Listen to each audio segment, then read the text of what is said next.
आपको वार्ड क्रमांक 3 से कांग्रेस पार्टी का अधिकृत प्रत्याशी बनाया गया है।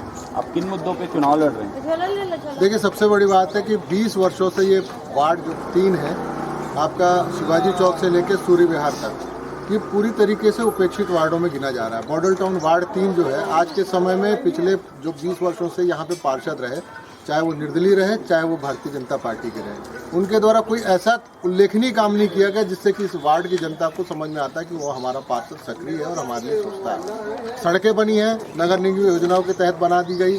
देवेंद्र यादव उस समय महापौर थे, यहाँ पे विधायक हमारे पूर्व भजन सिंह निरंकारी थे। कांग्रेस के लोगों ने सदा काम करने का काम किया, लेकिन पार्षद जो काम कर सकता है वो यहाँ का डाकिया होता है। वो यहाँ के क्षेत्र की जनता के लिए जो भी बात है, जो समस्याएं हैं, वो निगम तक ले जाता है और निगम में लड़ के भिड़ के अपनी योजनाओं के लिए पैसे लेके आता है और यहाँ पे विकास करता है। लेकिन यहाँ के जो पार्षद रहे वो वकालत करते थे, वो अपने काम में चले जाते थे। उससे पहले निर्दलीय थे, उनके बारे में चर्चा करना कोई मतलब नहीं है। निर्दलीय को वोट देना या भारतीय जनता पार्टी को वोट देना वर्तमान में पूरी तरीके से बेकार है। आप अपना एक वोट 5 सालों तक आप अपना बेकार करते हैं। इसलिए सोच समझ के जो सरकार है वर्तमान में भूपेश बघेल जी की, जो बेहतरीन, संवेदनशील और लोगों के लिए काम करने वाली सरकार है, उसके प्रति लोगों को अपना आभार व्यक्त करना चाहिए कि उन्होंने 3 साल में जो काम किए वो बहुत ही जोरदार और हर व्यक्ति के लिए काम किया। अगर हमारी पार्टी का यहाँ पार्षद जीतता है 20 वर्षों बाद, तो ये मान के चलिए यहाँ का वो पार्षद अपने निगम में कांग्रेस पार्टी का अधिकृत महापौर बनाएगा और भूपेश बघेल जी मुख्यमंत्री से लेकर महापौर से लेकर ये वार्ड की जो पार्षद जो बनेगा वो योजनाओं को नीचे तक लाने का काम करेगा और यहाँ की जो मूलभूत ज़रूरतें हैं उसको मुख्यमंत्री जी तक पहुँचाने का काम करेगा। इसलिए इस बार का चुनाव सिर्फ और सिर्फ सरकार और उसकी योजनाओं और उसके काम को देखकर और साथ ही साथ इस क्षेत्र में अगर पार्षद काम करने के लिए तैयार बैठा है और अपने पूरी क्षमता के साथ काम कर सकता है तो जरूर कांग्रेस और पंजा छाप को ही वोट देना चाहिए पब्लिक को। समस्याएं क्या दिखती है आपको अपने वार्ड? देखिए, यहाँ पे जो ये क्षेत्र है, मोर ज़मीन मोर मकान की बहुत बड़ी एक समस्या है। यहाँ ना पट्टा हुआ, पट्टा रजिस्ट्री होना चाहिए था, रजिस्ट्री नहीं हुआ। सरकार से जो पैसे आने चाहिए थे पार्षद की निष्क्रियता के कारण 2.5 लाख उनको नहीं मिले। उसके बाद यहाँ की नालियाँ हालत देखिए, यहाँ पानी की समस्या है, यहाँ पे सड़कों की समस्या है। अभी मैंने यहाँ पे जब से 6 तारीख से अपना नामांकन किया, यहाँ पे हमने सौंदर्यीकरण का काम शुरू कर दिया, अपने खुद के पैसों से करना शुरू कर दिया। हमने सड़कें बनवाई, हमने साथ ही साथ पुल बनवाया, हमने इसके साथ ही मंदिर में जीर्णोद्धार का काम शुरू कर दिया।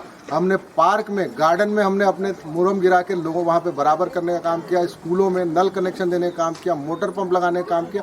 आप सोचिए कि मेरे अंदर या मेरी पार्टी की जो सोच है, हम 6 दिन के अंदर अगर हमारी ये सोच है कि हम ये काम कर सकते हैं और अपने संसाधन से, तो हम जब सरकार और निगम हमारे पास रहेगी तो हम यहाँ पे क्या करेंगे इसको मैं बता नहीं सकता।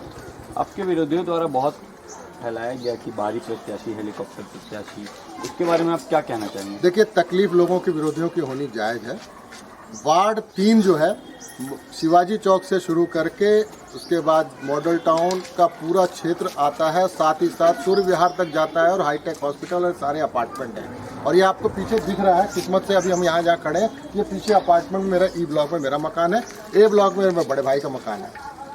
तो जब मैं यहाँ हूँ, हाँ ये है कि बस्ती का नहीं हो तो बस्ती ही पूरी वार्ड नहीं है, और बस्ती में रह के अगर कोई काम नहीं कर सकता तो उसका किस अर्थ का काम।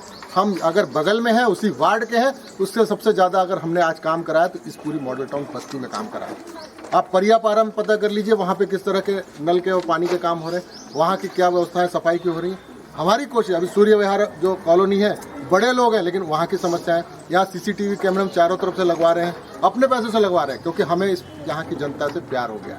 हम इनको अपना परिवार मान रहे हैं, अपनी जिम्मेदारी मान रहे हैं। ये काम हमारा करना हमारी जिम्मेदारी है और आने वाले समय में हम इस जिम्मेदारी को निरंतर निभाएंगे और हमारे को जितने भी काम कराने हमको 1.5 वर्षों में कराने हैं, क्योंकि 1.5 वर्ष बाद हमें फिर विधानसभा चुनाव में पार्टी को जाना है और पार्टी अगर काम करेगी तभी यहाँ की जनता उनके साथ रहेगी। महिला जन समर्थन आपको मिलता हुआ दिख रहा है, महिलाओं के लिए कुछ आप देखिए, सरकार की बहुत सारी योजनाएं हैं। महिला समूहों के लिए 10-10 लाख 20-20 लाख के लोन की व्यवस्था है, समूह चलाने के लिए, कुछ बनाने के लिए ट्रेनिंग की है।